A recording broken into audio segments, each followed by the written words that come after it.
Hello and welcome. This is Ricky, and I'm doing another episode of Coastal Planning. Right now, I'm using Worldographer to create the world map. I've been working on this world map for um, 6 years, maybe. Worldographer is a fairly new program, so I haven't been using it on this, but I did do it on Hexographer using an old terrain style, and I had only half the map at that point. Um, oh shoot, I accidentally created a new point. Da, da, da, da, da, da. Alright, so what I was going to show you was creating these country lines. And I accidentally just destroyed Goldar's country line by adding in an extra point down here. So I'm going to delete the entire country. Delete. Then I'm going to go over here to polygon. I like to have fractal borders. I selected this color down here. Then I came down here, selected the exact same color, hit custom color, and just do 25% opacity rating. I want my width to be 2.5, and I do this on the continent level. Okay, so I select a few random points.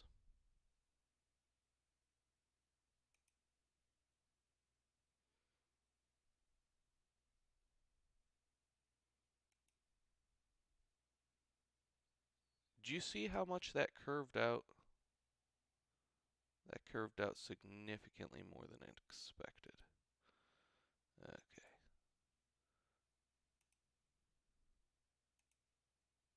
That time it just curved in too much. Well, actually, that curve-in probably wasn't too bad. Originally, these two were supposed to share a border right around here, but the Wakik halflings kind of also curved very much in. These guys go all the way, well, we'll knock it down to here, up to here in Tremere. And then we'll just bring it right back up to here, and then throw it in right there. Nice little fractal area. Deselect, start new. And this gives us our border for Goldar. If you zoom in a little bit, you can see the border line. If we switch to Kingdom, you can see that, oh wait, I have to select. You can see that the thickness is now 15 on these borders. At 30, I felt that they were taking up too much room. That's why I do it at 2.5 on the continent map, because that gets me 15 on this map. Now the issue we have is, deselect, do new. On the world map, you can't really see those lines at all. If you zoom in, they are extremely tiny. You've got a 0.42. So, but you can see the actual borders that they make up. And the world is young, and there are going to be huge swaths of land that are not claimed by anyone, like this. So let's go back to the continent view. Let's zoom out a bit.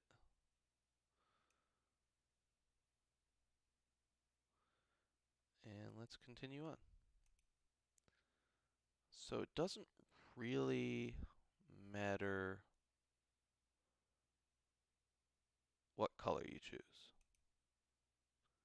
As long as you make it the same color and you do the 25% opacity. 25% lets you see the color, but also lets you see completely through it. So we've got these fir stone hobgoblins. They will start up here. They want to have control of their sea border, but apparently they don't want to have too much control.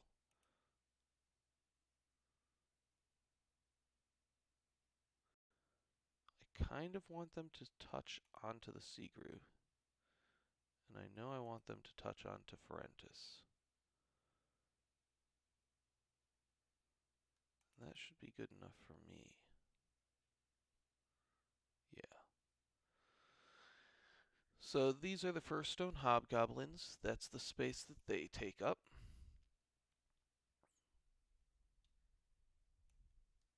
We'll scroll over here. Oh, one other thing you probably noticed. The text, may or may not have noticed,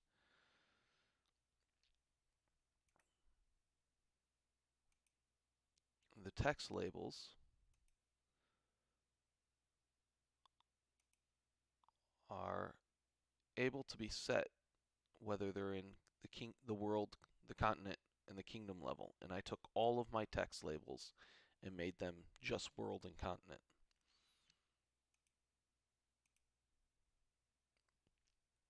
Because they take up way too much room at the kingdom level. They make it so that you can't see the terrain.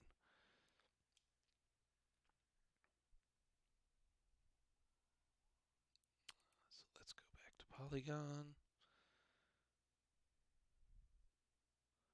The OREDs. Oh, you know what? It doesn't matter.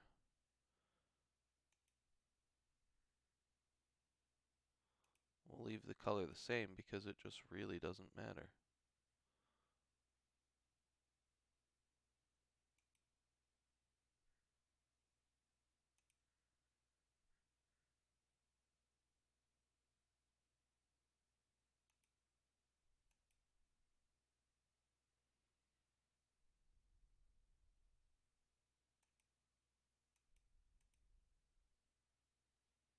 There we go.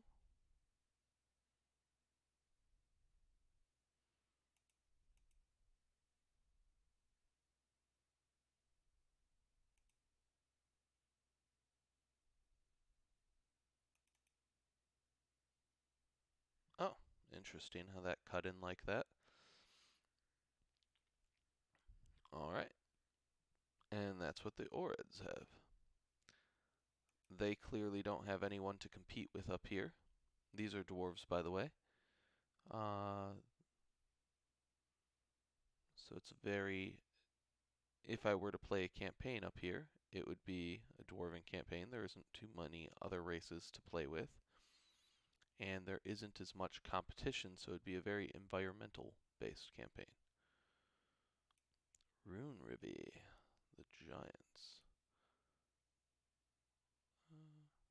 We will give you guys a new color, but we'll keep it with blue.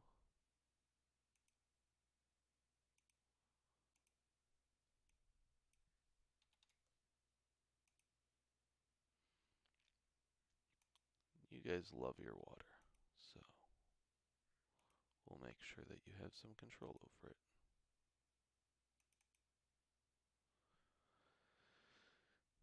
There we go.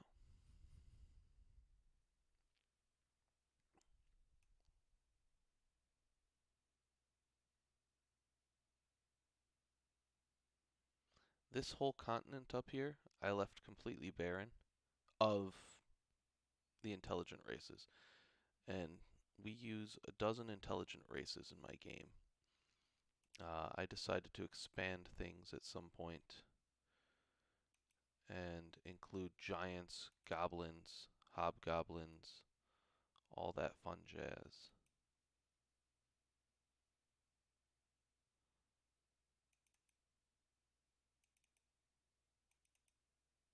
Oh, nice little curve out.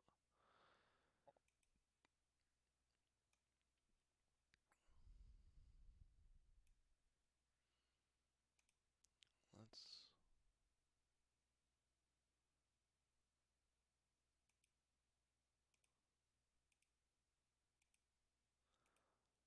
do a couple of pink.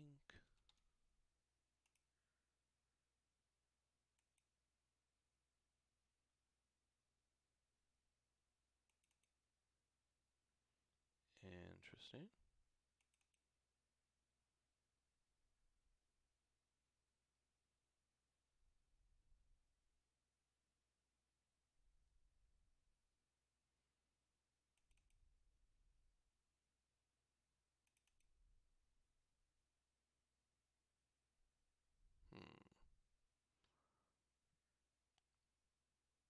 Kind of wanted.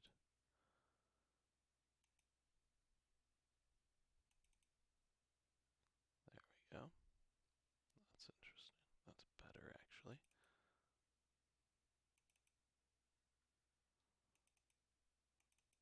There we go.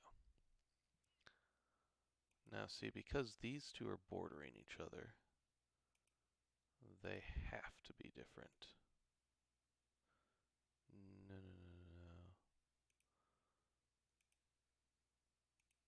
no. That was an accident. I don't really care what color they are.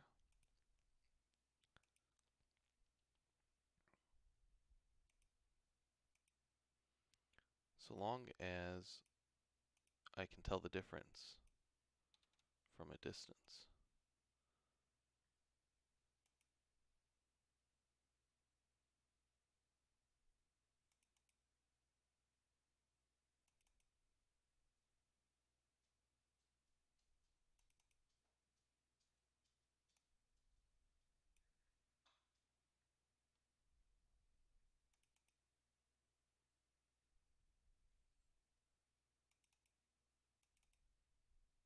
Okay.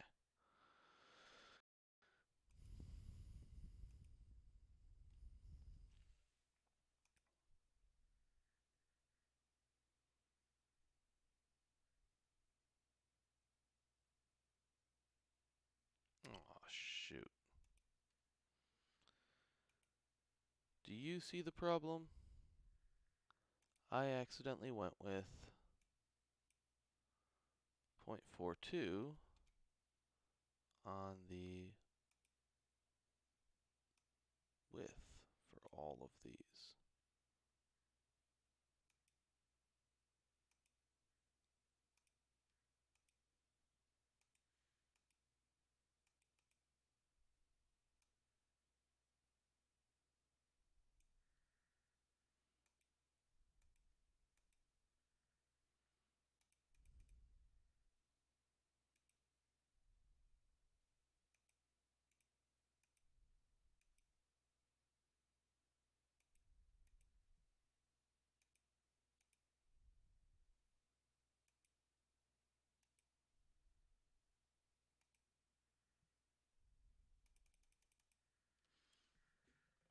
Come on, let me... Oh, it's not letting me select. There we go.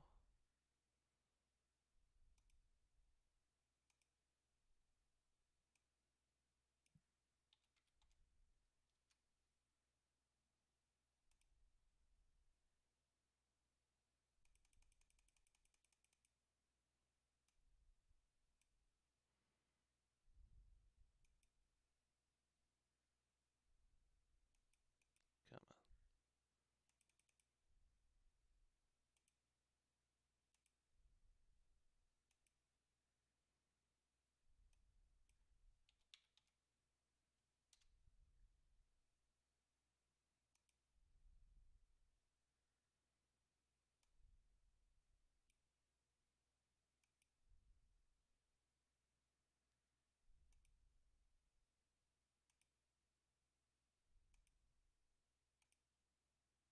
I've got to redo Rune Rivy.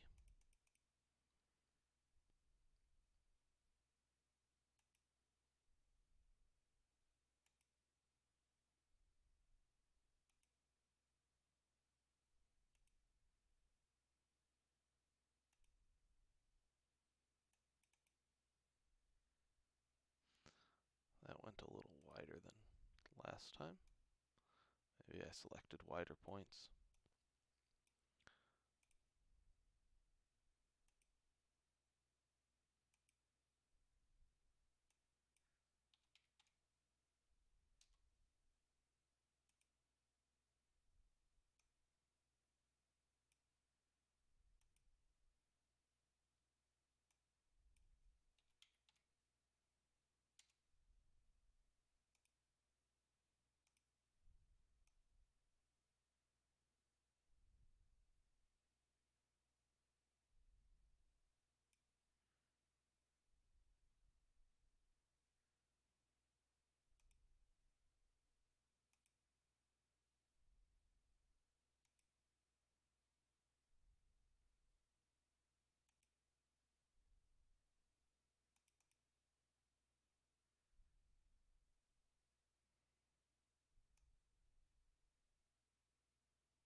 As you can see, it's really not that challenging to do this. In fact, it gets just a little bit boring.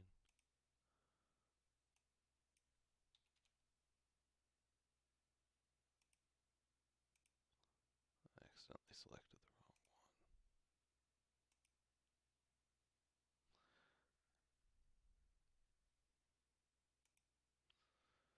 So, we'll go there, we'll go there, there. Let's see how much of the two Safari. So the kobolds are bordering those giants. Let's go third down on the green. As you can see, it's all arbitrary. I'm just trying to make colors that you'll be able to see. I want the Stormclash to have all the way out here, down here. I for sure want them down there, up there. They view all this area as under their control, which includes quite a bit of the Dazar'sis. By the way, Tortuga in the game is actually Dazar'si. This is where my players are at right now. Sitarku. Actually, let's just grab this color and make maps a little bit around the world with one color right now.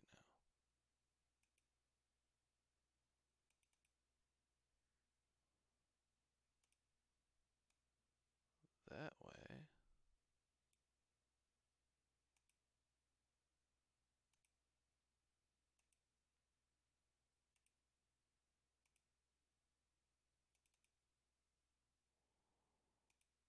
that's actually a pretty good curve in. That way I can stick on one color for a bit. Ooh, Ricago.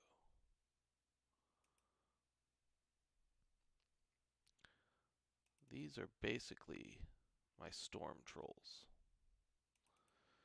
So, I did what in my mind anyway is a really cool thing with trolls. First off, trolls are creatures of chaos, right? So they are much more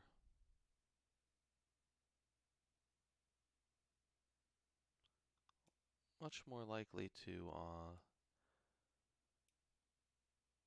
have mutations. That's just the best way to put it.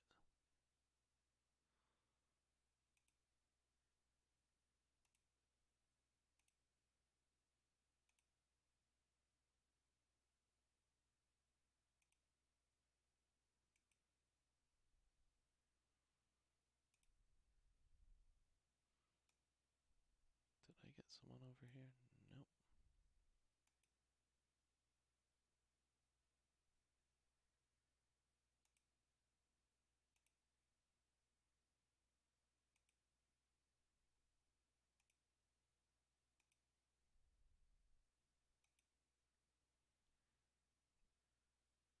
Yeah, much more likely to have mutations.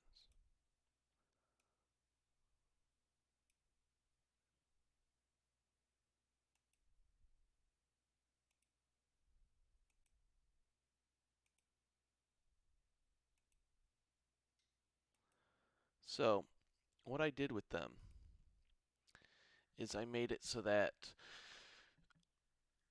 rather than just being vulnerable to acid and fire, like the traditional troll in the monster manual is, I gave each of the half a dozen races of troll two weaknesses. Um, one of them's weak to slashing, and honestly, I forget what. But the important thing is, Rikagu are weak to thunder and lightning, which is an interesting combination. On the other hand, while they're weak to it, that was oddly loud. While they're weak to it, they also have the ability to use that damage.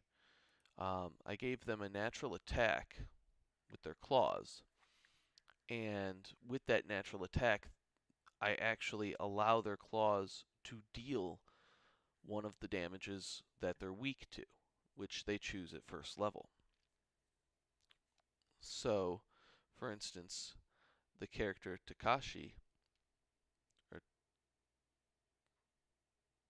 Toshiaki, that's what it is, Toshiaki, is a Rikago troll. He's weak to thunder and lightning. It stops his regeneration ability, essentially. And his natural weapon, he chose lightning, so his claws deal lightning damage. And he has spells that deal thunder damage, which makes him the ultimate person for fighting his own race of trolls.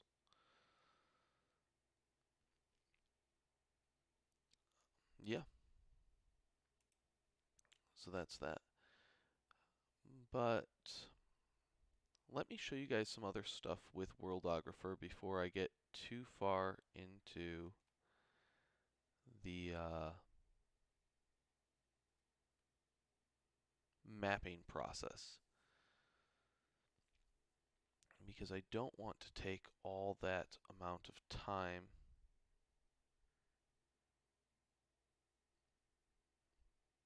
Huh. Okay, well, my map's saving right now. So, instead of doing that, I'm going to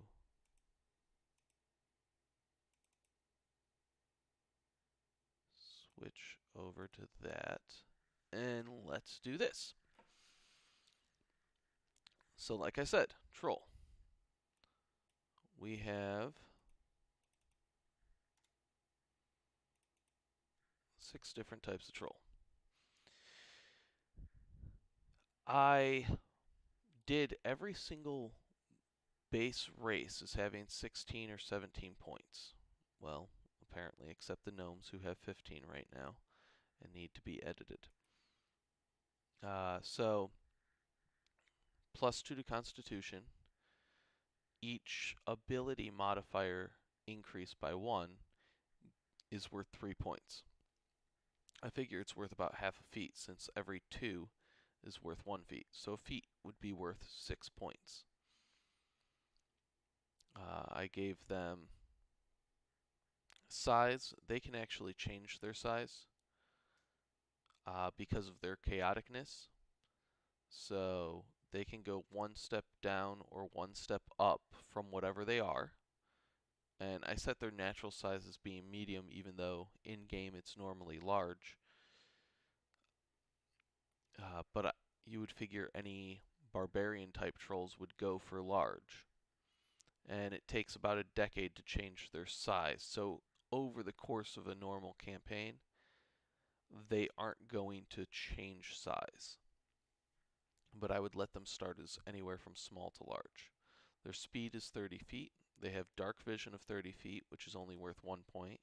Dark vision of 60 I make worth 2. They have the keen smell. They're able to use their sense of smell with perception. That helps out with some stuff. They have endure extreme elements, which should have helped with the cold thing. I would have given him at least advantage on it and half damage. They have proficiency with their claws, normally slashing, and bite attacks. I don't like the bite attacks, actually.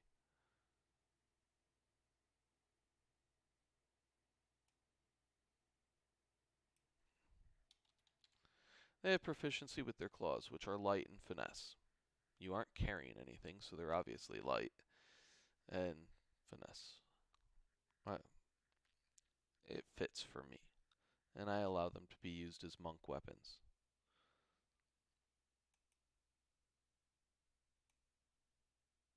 Actually,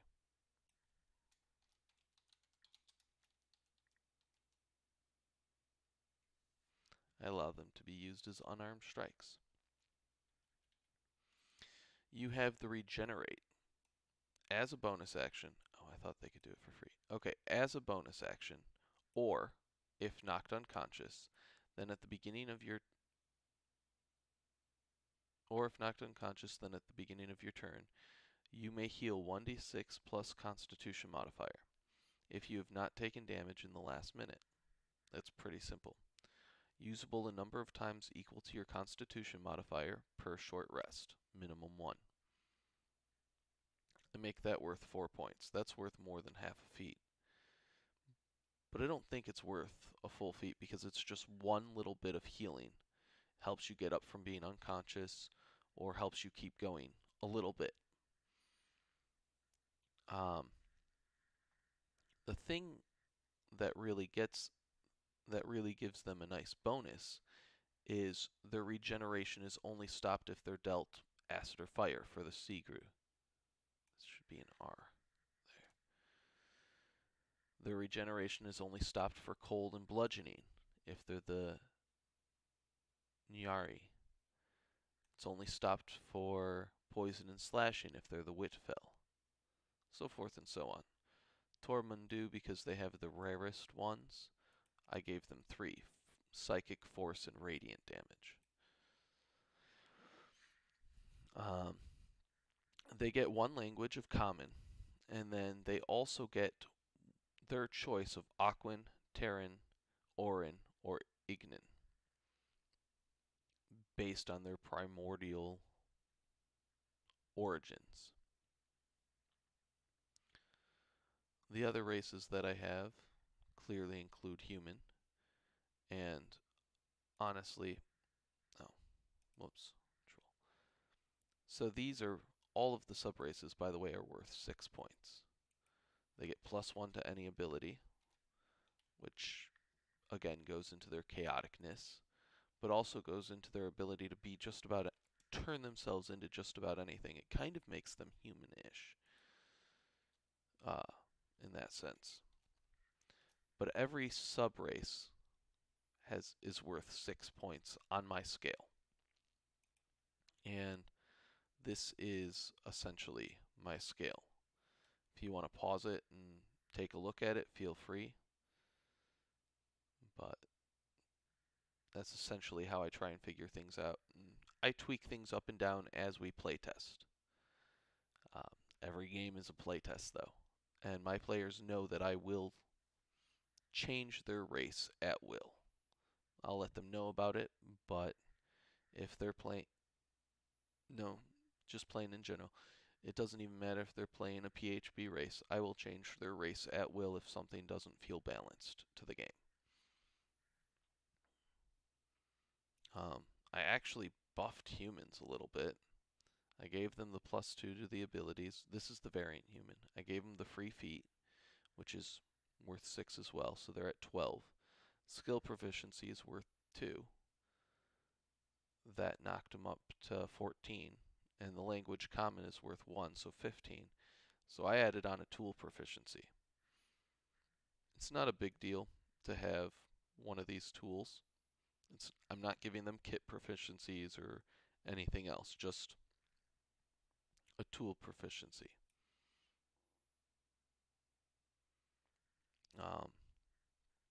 And then you go into sub-races, and again, I gave humans sub-races.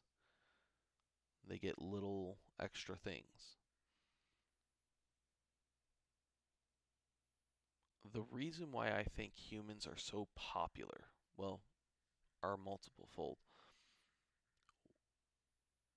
But the big one is that they can be used for anything. So a lot of players who don't have a concept yet go with humans.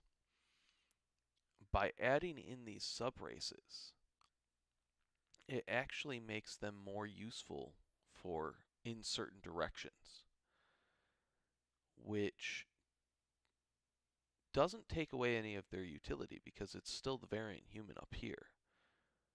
But by making them more slightly more specialized based on their place of origin, they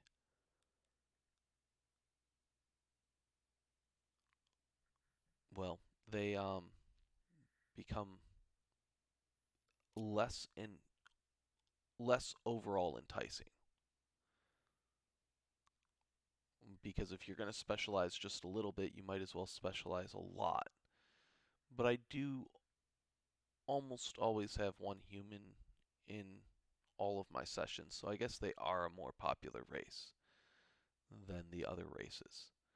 In fact, with Coastal Adventures, I've got 3 characters, and 2 of them are human. Roy's mainly a human just because he hasn't played before and he didn't know what to decide. Mikey's a human because his favorite race happens to be human. He can picture himself as human most easily for RP. He's tried playing a hobgoblin and he just couldn't picture himself as a hobgoblin. It's really, I should have just had an artist draw his character for him. Anyway, dwarves, I have the 12 dwarven clans, and I named the Drugar Deep Finder, and they pretty much fit in for the 12 points, or for the 16 points, my bad. Constitution, speed gave them -1, so that helped out. The advantage on saving throws for poison and the resistance to poison, I feel, is really only worth 3. Ooh, that's really dark. I apologize for that. I didn't realize how dark it was behind me. Give me a second.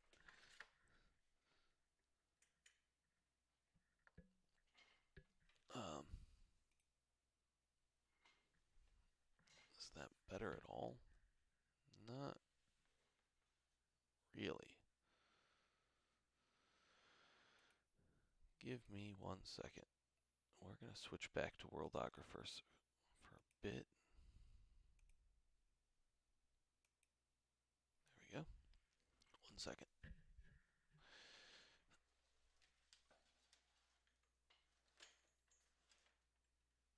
Moving the lamp. It's funny, it's actually light out right now. So I would think that I would be more light than the last video, but I'm not, so.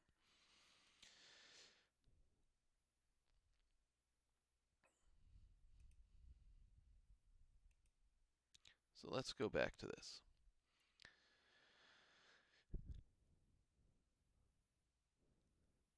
So I felt that even though the normal rule of thumb for me would be the saving throw versus poison is 1, and the resistance to poison would be 3. I knocked them to being a total of 3 because oftentimes the advantage on the saving throw just, well, I guess it does keep you from getting the poison effect.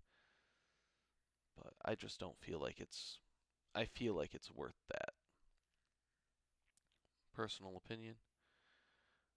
And maybe playtesting I'll decide to change that and we'll take something off of the dwarf.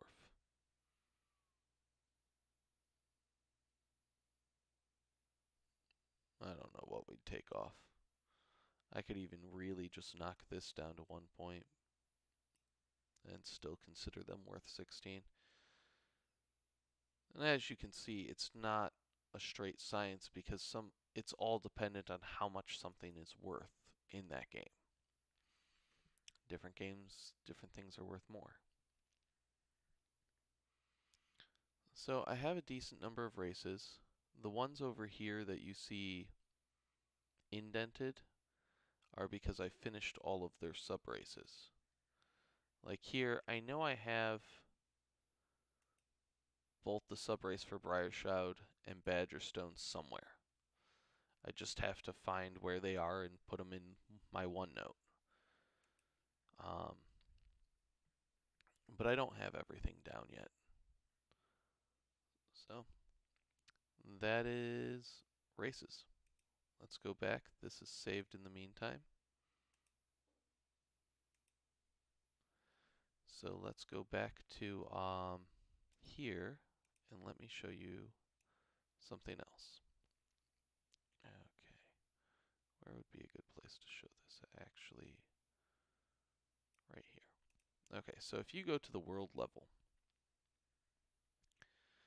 this is a sparse evergreen forest. Come on. We jump down to continent level. It's still mostly a sparse evergreen forest, but you see you've got some evergreen hills here. You've got some thicker evergreen forests in here, and they give me a few different iterations of the sparse evergreen forest. And that happens because of the Worldographer generator, which is really cool. Okay. And then if we drop down to the kingdom level, you see it even more, and you see that the evergreen hills started having some just regular hills. You see that there's some evergreen mountains now, just a couple of small mountains near these evergreen hills, because those are things that can generate near the evergreen hills, which generated near the evergreen forest. Okay, so let's go back up to continent level. Let's go to terrain. By the way, this is after you do the world level and you generate your continent level and you change that how you want, and then you generate your kingdom level. I always feel after the kingdom level is generated, you should do terrain changes at the kingdom level. Okay, so let's go all the way out to world.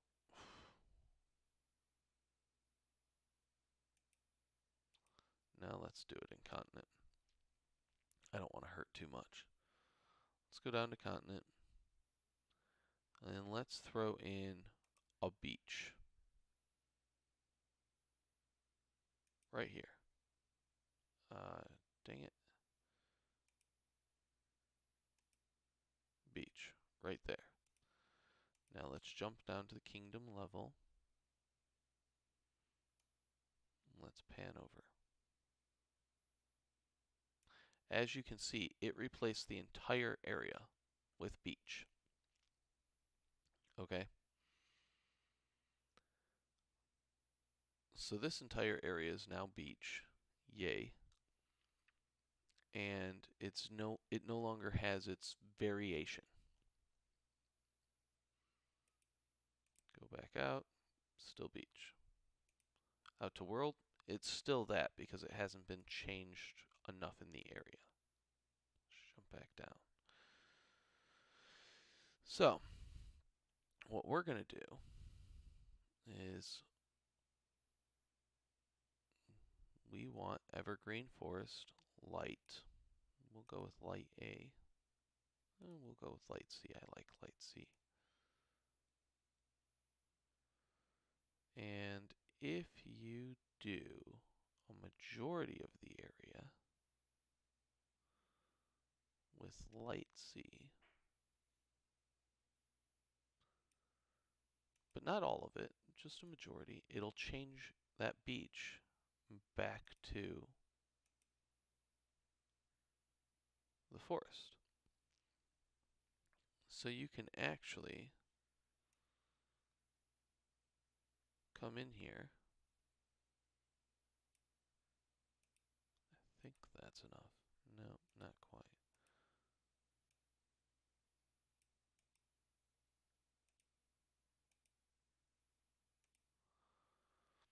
And change things at the kingdom level, which will transform the continent level. And if you change enough at the kingdom level, I think I'm really just going to reload this.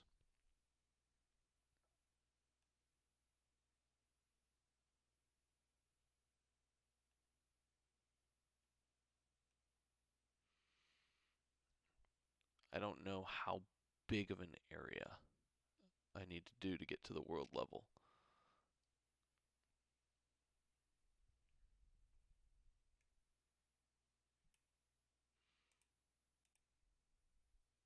As you see, there's a bunch of hills here now. And then if you go out to the... still not enough.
Let's scroll over here a little bit.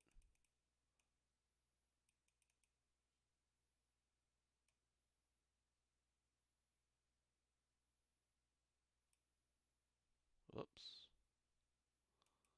I said a little bit.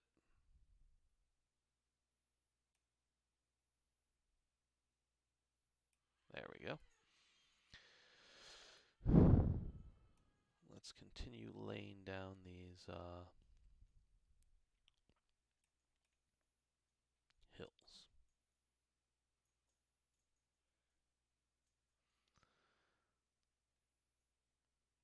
It does take quite a bit to change the world level. Doesn't take much to change the kingdom level because, or the continent level, because what you did is you made, when we made these maps, we made the continent level a child of the world level, and we generate it based on the world level, obviously. And what happened was we made 36 hexes for every hex on the world level in the continent level. So you have to change 36 continent level hexes in the right area to change one world level hex. And you have to change 36 kingdom level hexes, because I went with that size. You can go with different sizes here. you have to change 36 kingdom level hexes to change each continent level hex. And it's not quite 36 that you have to change to get the area to change. If you change 19 of them, you'll get it changed. But it's also hard to really relate kingdom all the way out to world. I mean, even continent down to world. But I think that might be enough.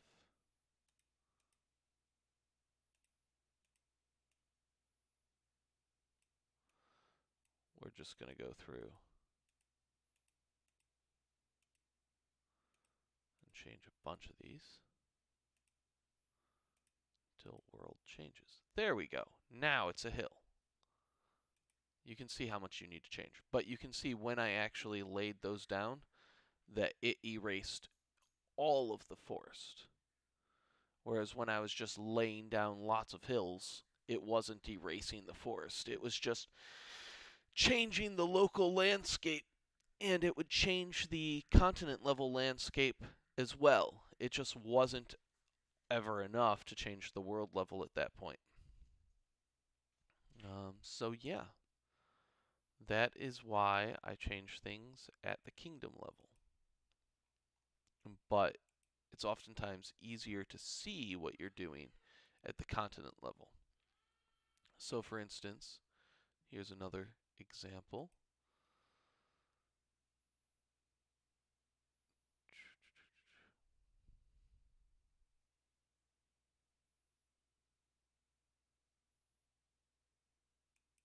Come on. The longer I play, the worse this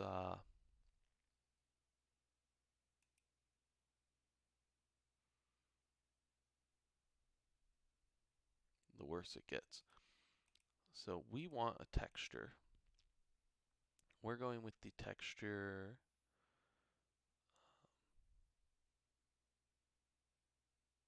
Why are they not offering me water?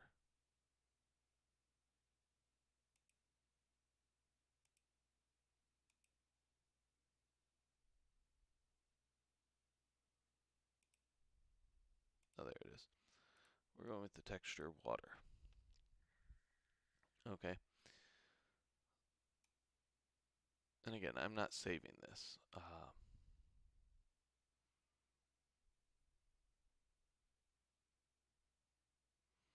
But we've got some mountains up here. We're going to take these mountains. We're going to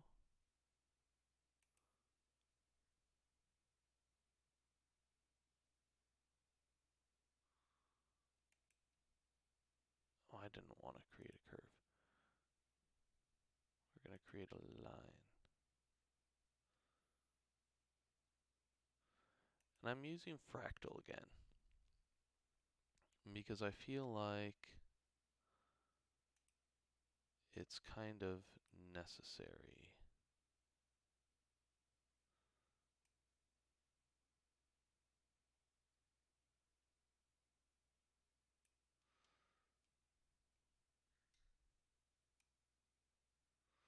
But see, this